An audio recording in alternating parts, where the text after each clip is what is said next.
Today we're going to talk about compassion. Compassion is what we find at the end of the spiritual rainbow. In the 3D earth, living in duality for so long, even the most conscious people tend to apply compassion conditionally, based upon who they believe deserve it or not. Of course, victims, children, and the poor deserve compassion, but the drug lords, killers, and psychopaths don't. Now, God is love, and the application of this love onto creation is compassion.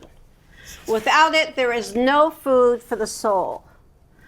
Deserving is a human misunderstanding. We all equally deserve love. It is a right of each being. Not one deserves more and the other less.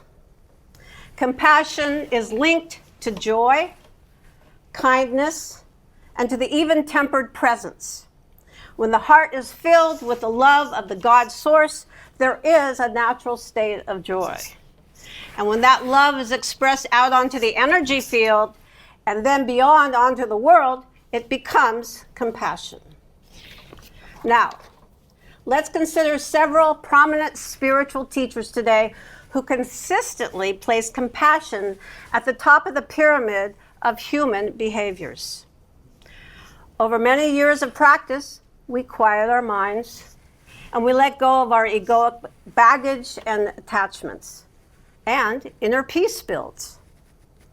But according to these teachers, that's not where it ends. It ends with what we do with that inner peace. Now, who are these teachers? Probably the most influential spiritual leader in the world for the past 50 years is the Dalai Lama. The Dalai Lama places compassion at the center of his teachings. He has famously said, if you want others to be happy, practice compassion. If you want to be happy, practice compassion. And the topic of compassion is not at all religious business. It is important to know it is human business. It is a question of human survival.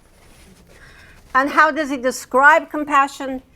He says it is love, affection, kindness, gentleness, generosity of spirit, and warm-heartedness. The other teacher who made a lasting mark since the 60s was the late Buddhist monk Thich Nhat Hanh. Here again, Thich Nhat Hanh consistently mentions the importance of compassion over everything else. And here are two of my favorite quotes. I vow to live in each moment and to look at all beings with the eyes of compassion.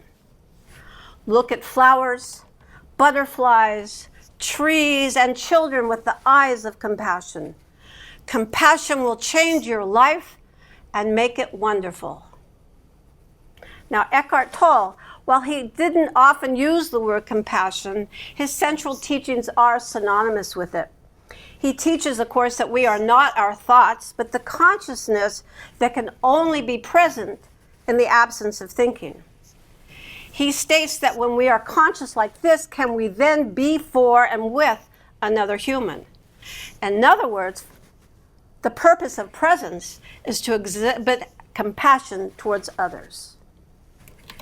Now let's consider Desmond Tutu. Compassion is just not feeling with someone, but seeking to change the situation. Frequently, people think compassion and love are merely sentimental. No, they are very demanding. If you are going to be compassionate, be prepared for action. And then Jesus the Christ. Jesus is often depicted as a figure of profound compassion, demonstrating empathy and mercy towards others, especially those in need.